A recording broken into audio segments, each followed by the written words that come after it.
Hey, Larken Rose here.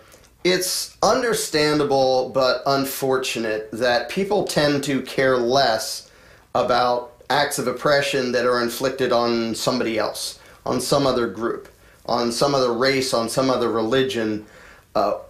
If an act of oppression doesn't directly affect one group, they're less likely to pay attention to it, they're less likely to even know about it, and they're less likely to care about it. And the only thing that overcomes that is when we as human beings, can practice empathy and say, you may not be like me, we may not speak the same language, we didn't grow up in the same culture, we don't have the same viewpoint, but what's happening to you is not okay, and I want that to stop. And which ties in with the, do unto others as you would have done unto you, whether you're religious or not.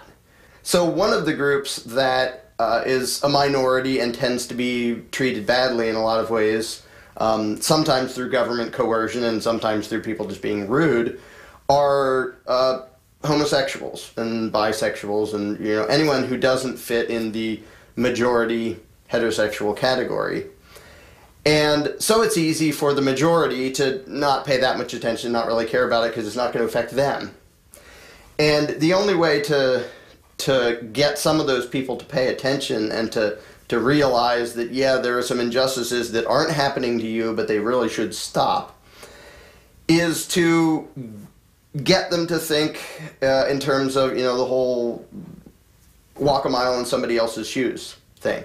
My wife Tessa is now finishing up her first novel titled Escape from Enlightenment, and it basically does this. It takes place in the future in a society in which heterosexuals are now the minority, and they're now restricted, and they're now frowned upon and condemned and seen as weirdos. And so she's started a Kickstarter project to try to get funding to finish up the book. It's almost finished now, and to get it published properly. And so I'm gonna put the link for that here. And people can go watch the video that she's made, because it tells more about the story and how it came about and all that. And the rewards people get by pledging to, pledging support for it. Like you can read chapters of it as she finishes them. Like I said, the novel is mostly finished. But I think and I've read it. And it's a very good story in addition to actually having a point here and there. And it's not at all preachy about it. It's a lot less preachy than my books are, but I think it's a very good and helpful exercise for people to imagine a world in which now you're the oppressed one, now you're the minority, now you're the other one that people think, well, they're sort of weird and they don't really matter.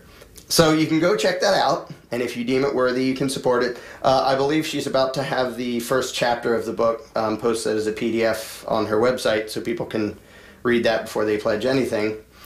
And I've read the book, and I think it's really good, and it's a really good story, and it's something I don't usually talk about, because to me the